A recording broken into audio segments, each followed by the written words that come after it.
Hello and welcome to the Day After Podcast, an extension of the YouTube channel The Jestour, and I'm here to talk about the new movie Shazam in theaters right now.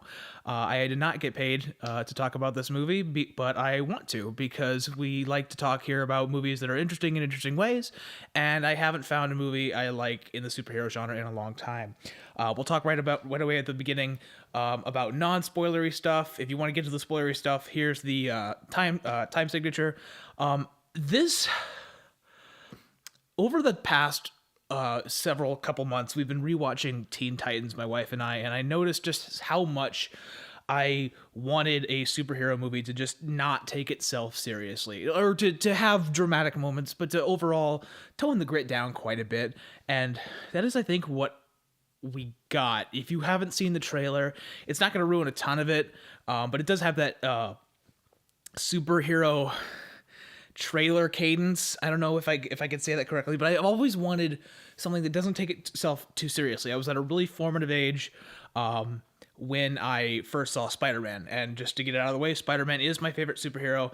Don't at me. I'm a very poor fanboy, but I really love when ordinary people attempt to be superheroes. It's an awkward adjustment, and I think I was hooked ever since that scene in the original Spider-Man where Tobey Maguire is trying to figure out the motion to make with his hands to have the webs come out. And I think that there's a lot of comedic timing to be used in maybe not subverting the superhero tropes, but at least doing something different with them or using them for partially comedic purposes. Some of you will know Zachary Levi, the main dude, as his role in Chuck. And when I told my dad that, he had this sort of kind of face on him. And I didn't watch Chuck. I guess that show did okay. He also said, I really hope they don't cheese this movie up. And I don't think that they did.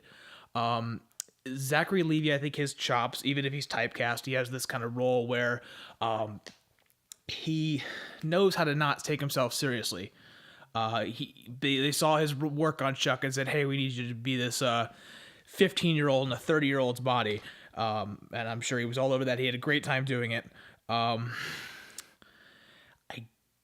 don't think the trailer's going to hurt you if you watch it, because it does kind of pick apart some of the better comedic scenes.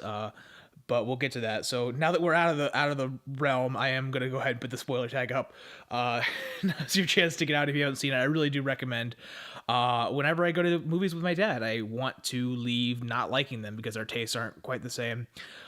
This is gonna cause problems to fanboys because the movie is called Shazam, but I've heard that man's name is officially God, what was it? Captain Marvel? No, it's a DC property. Captain Marvel. Fuck, it's got a different name, but I thought his name was Shazam, so it's going to lead to a Legends of Zelda problem or a like a Metroid problem where the Metroids are actually the bad guys. That's going to cause some issues, but I think it really helps stand out to actually name it not Man of Steel or some shit. The biggest problem that I have is that people say that Marvel is superheroes trying to be real dudes, and DC is real dudes trying to be superheroes, and I buy that. My problem with a lot of superhero movies began with The Dark Knight, and I am not slamming The Dark Knight because it worked for that, and some of my best theater experiences were in that theater when it came out opening night. And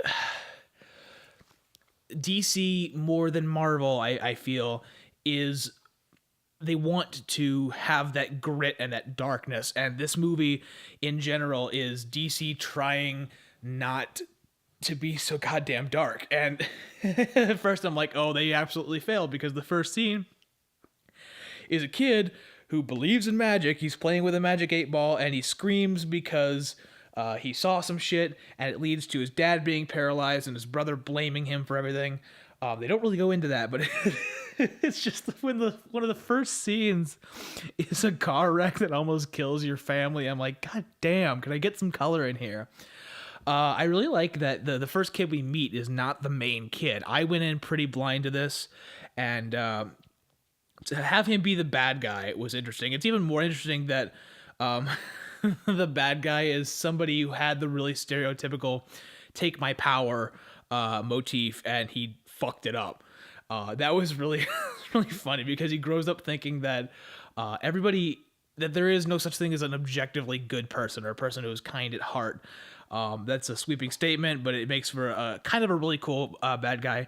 He does play with a magic 8 ball, but I'm glad it's not his Harvey Dent style, like a coin flip. Like he's not magic 8 ball man. But the design is really cool. These monsters, I want them to get more screen time because the way that he gets his powers, once the Shazam powers are gone, is he absorbs these powers of 7 different beasts, which gave me gigantic Shadow of the Colossus vibes, and I have a gigantic fanboy. But he, I wanted to see more of that because a lot of the creature designs are really cool, but I feel like the movie had a medium-sized budget because the effects are good, but they don't spend a lot of time on each individual effect, I think. It was just a fucking shame because that's really good animation, and there's a lot of really cool set pieces that I want to get to. A very well-paced movie. I was worried it was going to be 132 minutes. 132 minutes, which is long for a superhero movie. Pretty good. The second act drags, and by that I mean, so this kid is a foster kid, so he's grown up not knowing family because he got separated, and he's looking for his mom on the side, and he meets these really colorful people. It's run by a foster family, a mom and a dad, who, by the way, are fantastic character actors. And he meets these people, and he befriends this Billy, the main character, befriends Freddy. And Freddy is a fantastic child actor. I really want to see him in more stuff. He really delivers a lot of the comedic timing and beats to the point where he's almost more interesting than the main boy. So I think in terms of charisma, it would go adult superhero, Freddy, and then little kid Billy, because that kid just very milquetoast. There's a scene at the beginning where he tricks the cops into almost stealing the vehicle so he can get more information on his mom, and it didn't set up well. It was maybe a little too cheesy that the bumbling cops, he stole the cops' euro, and it does shake that off though. But when they find the best part about this movie for me, and I'm going to compare it to a couple other movies that I know, notably Hancock and Chronicle. Now, Chronicle is a 2008 movie, if you're not aware, a found footage movie about 3 teenagers that suddenly gain superpowers, and they spend a good portion of the movie dicking around with how they can experiment with this, how they can do it in different ways, and it leads to a lot of really comic scenes very similar to Chronicle. There's a very good scene, a very good montage when they're trying to test what kind of abilities he has, and this is one of the things that I was upset because the trailer didn't spoil it, but the way it was cut, it really lessened the impact. I jumped like 4 or 5 times in my seat. I laughed more than I have at almost any superhero movie in a long time, which is really saying something. So he, for a long time, he doesn't get it. He's trying to figure out what his superhero powers is because he's just as lost as everybody else, and I really like that. There's a fantastic scene where a convenience store is getting robbed. It shows up in the trailers, and this actually shows, I think, why Zachary Levi, if he does get shit, he actually does own the role because he can have that younger charisma because that's the kind of acting that he excels at. That's his essence that he gives off. But there's the Act 2 though is a really forced, shitty experience where Freddy, the crippled kid, is like taking video of these superpowers and posting it online after he just said, "Don't reveal your secret identity," and he gets mad at Billy because he won't let him in on this shit, as if like he made him famous. His motivation is really shitty. And when he calls him out on it, it's just it feels very petty. It's a funny movie, but it gets really petty and kind of difficult to watch there. But I'd shake it off because the final scene I feel like is really worth it. After a bunch of really cool comedic timings, you do get fights with the main guy. And if I can make an aside about the main guy here, the bad guy in the opening scene when he's a child in 1974. So about 45 years ago, he his father is crippled and his brother blames him for everything, and he just shows up at a company. And I feel like a lot of movies, and I think maybe Batman versus Superman and other really bloated superhero movies tried this too. They wanted to I could see in a world where they would try to really delve into the backstory of of the villain and his dad and these seven sins, the seven deadly sins, and they don't. Um, and I guess I really like that because I hate it in movies when they try to devote time to something, but not enough time that it gets well developed. And there's a really cool scene showing off the monsters, which are for me the best fucking part of the movie, where they pretty much just like straight up kill a guy and like massacre an entire room mist style and throw some people out the window. That's fucking cool. It's heavy as it's as heavy as it wants to be, but it doesn't sacrifice that lighthearted tone. Anyway, I forgot where I was going, but if I can, so Billy Shazam, it's not his name, Captain Marvel is looking for on two fronts. He's looking to stop the bad guy, and he's also looking for his mom, which actually does take a huge back seat because at first he's looking for his mom, and that's why he doesn't want to accept living in a foster home because they're not the right, that's not his family. But it finds out that the kids have tracked down his mom, and he goes to the mom's house, and in the only, I don't know if it's a bad scene, but the gist of it is his mom was a teenager when he had her, and he gets lost at a carnival, Us style, but that's another whole movie.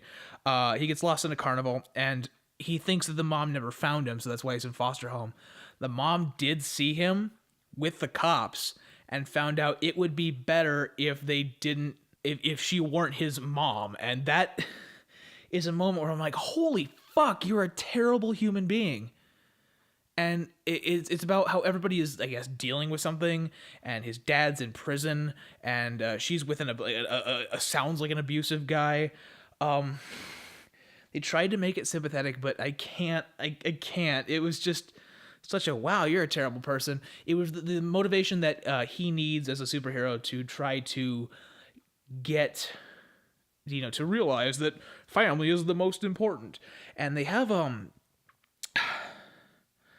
guess a bunch of through line. It's not as cheesy as you might think. Some people might think about that Powerpuff Girls episode where they have a very inclusive, family is important, and inclusivity in the superhero community is all very well and good. And I think they kind of stray back on that. The other movie I did want to talk about was Hancock, because Hancock held back the second act twist.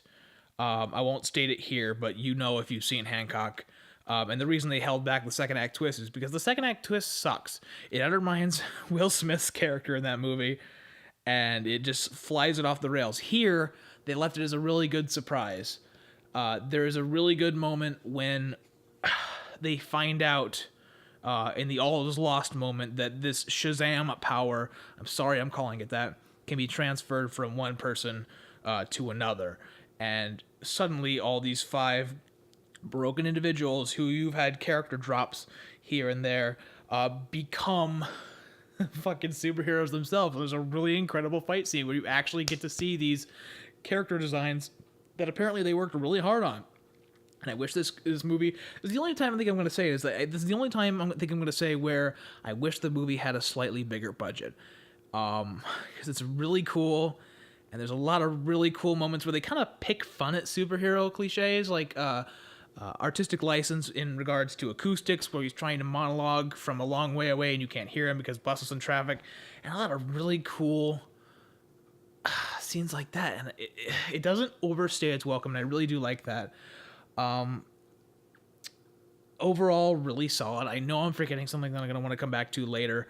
DC is trying really hard to shake its grit and its realism, and mostly it succeeds. You can still tell it's trying to be a little edgy, a little out there. But I really like it. Spoilers, but you're here already. There is a mid-credit scene where you find out that there's some bad guy who's going to help the villain get out of prison and do some more bad stuff on a higher scale. I wish that they would just take a property and make one movie out of it. And I know that's asking a lot because superhero movies are very, very profitable right now. But as a standalone, very, very good. The comedic timing is very good. I would say 80 to 90% of the jokes do hit, and they hit hard. I think it's a lot of that is some of that is the writing. Most of that is Zachary Levi, who plays a fantastic 15-year-old, if that makes any sense. But it is out now. Again, I did not get paid to talk about this, but I did want to share that superhero movies can get very samey, and this one it tries to do something different because the property offers something different. And that's something I really respect here. So, thanks for watching. We'll have new content coming up tomorrow when we have some people over. But for now, I dig it. Bring your kid. It's a little scary, but they are going to like it a lot because Zachary Levi is my dude.